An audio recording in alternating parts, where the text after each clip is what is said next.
cervix.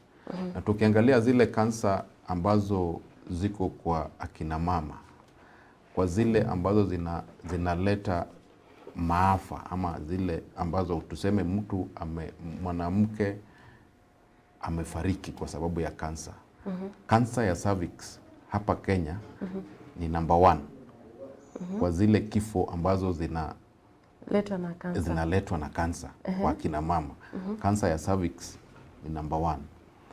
Na kwa zile ugonjwa ama yale magonjwa ambayo yanaletwa na kansa, kansa ya cervix ni namba 2.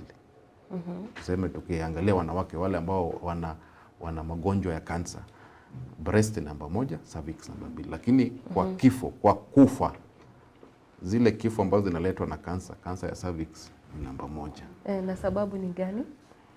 Breast cancer is more common. Yes. But cervix cancer, cervical cancer ndio inaleta vifo zaidi.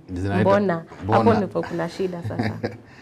Sasa ukiangalia kwa mwili wa akina mama, breast iko hapa nje. Inaweza onekana. Mwanamke akiwa na shida kwa matiti anaweza kaona, ama mwenzake anaweza kaona, kamwambia kuna kitu naona kwa matiti, na wanaweza wakafika hospitalini haraka na kusaidiwa haraka.